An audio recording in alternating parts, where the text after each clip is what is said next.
Shalom saudara terkasih dalam Tuhan Yesus. Pada pagi hari ini kita akan merenungkan kebenaran firman Tuhan. Namun sebelumnya mari kita berdoa terlebih dahulu. Terima kasih Tuhan karena kami diberikan kesempatan untuk bangun di pagi hari ini. Dan sebelum memulai aktivitas kami akan merenungkan kebenaran firman-Mu. Kiranya Allah Roh Kudus menerangi hati dan pikiran kami agar kami dapat mengerti kebenaran firman Tuhan. Terima kasih Tuhan, dalam nama Tuhan Yesus kami berdoa. Amin. Saudara, judul renungan hari ini akan saya berikan dengan judul Hidup dalam Harmoni Kasih. Terambil dari 1 Petrus 3 ayat yang ke-8, demikianlah firman Tuhan. Dan akhirnya hendaklah kamu semua seia, sekata, sepenanggungan, mengasihi saudara-saudara, penyayang dan rendah hati. Sedemikian jauh pembacaan firman Tuhan, mari kita merenungkannya. Saudara, di dalam pelayanan gerejawi, ada satu pelayanan yang mungkin tidak disukai bagi sebagian orang, yaitu paduan suara. Tapi kalau seandainya kita mengikuti paduan suara, dan kita berlatih, kemudian melihat hasilnya, kita bisa melihat bahwa paduan suara itu indah, saudara. Nah, tetapi ketika kita itu menyanyi sendiri, satu suara saja, misalnya tenor saja yang menyanyi atau alto saja yang menyanyi, maka hasilnya itu memang tidak terlalu indah. Dibutuhkan yang namanya keselarasan, dibutuhkan yang namanya saling mendengarkan, keharmonian di dalam paduan suara itu yang dibutuhkan di dalam paduan suara agar menghasilkan melodi yang indah. Nah, inilah gambaran yang mirip dengan kehidupan orang percaya yang Petrus ajarkan kepada kita di dalam ayat ini. Ketika kita melihat gereja mula-mula, kita mendapati bahwa jemaat itu menghadapi banyak tantangan, penganiayaan, perbedaan latar belakang, dan juga kesulitan hidup. Namun di dalam semuanya itu, mereka dipanggil untuk hidup di dalam kesatuan, keselarasan, keharmonisan. Nah, sama seperti dalam sebuah paduan suara. Setiap individu itu memiliki keunikannya, tetapi mereka harus belajar untuk menyatu di dalam satu harmoni. Petrus menuliskan surat ini kepada orang-orang percaya yang tersebar di berbagai tempat, memberi mereka dorongan untuk tetap bersatu dan hidup di dalam kasih meskipun menghadapi kesulitan. Nah, tetapi apa sebenarnya dimaksud Petrus di dalam ayat ini?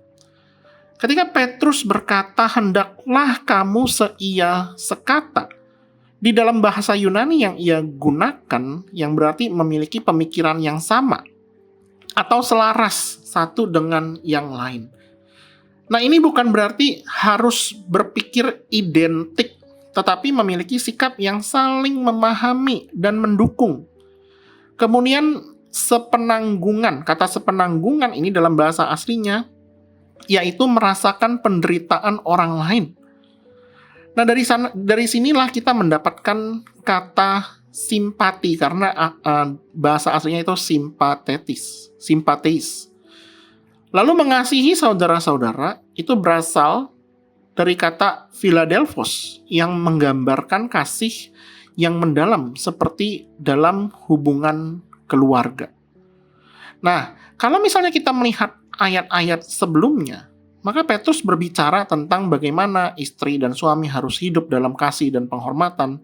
Sedangkan dalam ayat-ayat setelahnya, ia menekankan bagaimana orang percaya harus merespons penderitaan dengan sikap yang benar.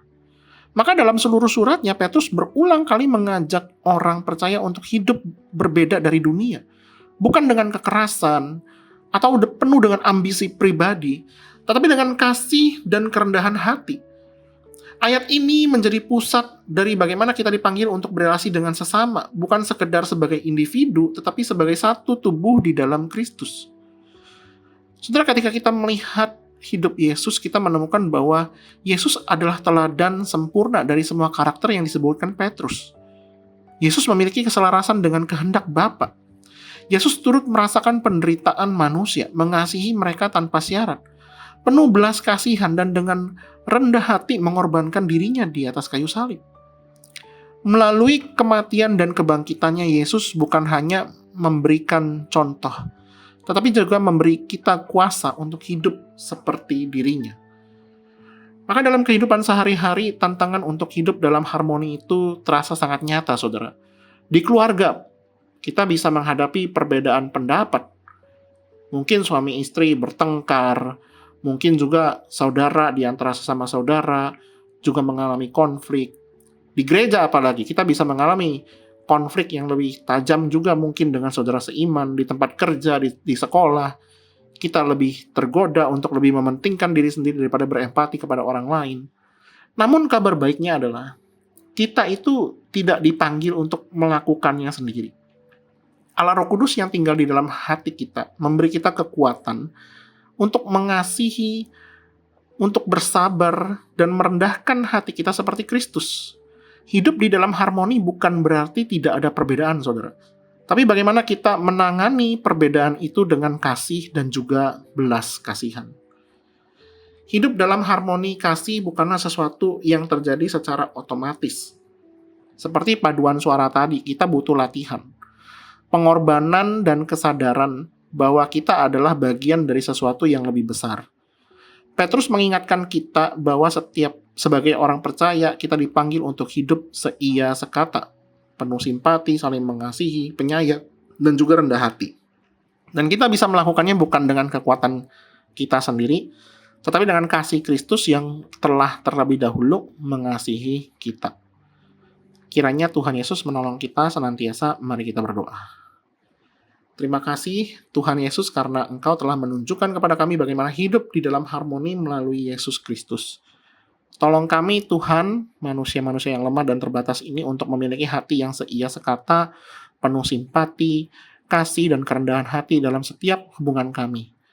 Biarlah kehidupan kami menjadi saksi Injil melalui cara kami mengasihi dan melayani satu sama lain. Terima kasih Tuhan, dalam nama Tuhan Yesus kami berdoa. Amin.